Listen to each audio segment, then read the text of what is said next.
भगवान महावीर के चरणों में शत शत वंदन नमन। आप सभी को मेरा सादर जय जिनेन्द्र। आज हम चक्रवर्ती की श्रृंखला में तीसरे चक्रवर्ती के बारे में कुछ जानकारी प्राप्त करते हैं।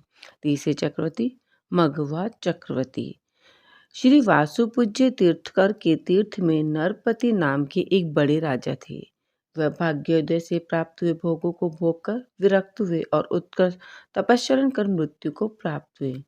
अंत में पुण्योदय से मध्यम ग्रेव्यक में अहमिंद्र हुए। 27 सागर तक मनोहर दिव्य भोगों को भोग कर वह वहां से चुक्त हुए और धर्मनाथ तीर्थकर के अंतराल में अयोध्यापुरी के इक्ष्वाकुवंशी महाराजा सुमित्र की भद्रा रानी से मगवा नाम के पुत्र हुए। उन्होंने 5 लाख वर्ष की कल्याणकारी उत्कर्ष आयु प्राप्त की। 40.5 धनुष ऊंचा इनका शरीर था। स्वर्ण के समान शरीर की क्रांति थी। बचपन में अस्त्र शस्त्र शास्त्र व अन्य विद्या व कलाएं कलाचार्य से सीखी। अनेक गुणों से युक्त थे।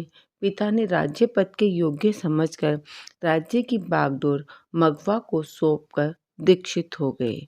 राज सिंहासन के भार का निर्वाह करते हुए कुछ समय बीता था, तब इनको सूचना मिली कि इनकी आयुशाला में चक्र रत्न उत्पन्न हुआ है। तब इन्होंने दिग्विजय करके 6 खंड पृथ्वी को जीतकर सार्वभौम एक छत्र शासन किया। यह प्रतापी 6 खंडों से सुशोभित पृथ्वी का पालनहार, 14 रत्नों से विभूषित एवं 9 निधियों के नायक थे।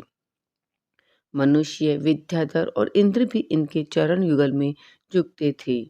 96,000 देवियों के साथ इच्छानुसार 10 प्रकार के भोगों को भोगते हुए वह अपने मनोरथ पूर्ण करते थे।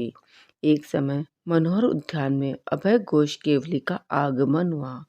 उनकी गनकुट्टी में पहुंचकर भक्ति पूर्वक 3 प्रदक्षिणा कर वंदना स्तुति भक्ति पूजा करके चक्रवर्ती ने केवली भगवान का दिव्य उपदेश सुना।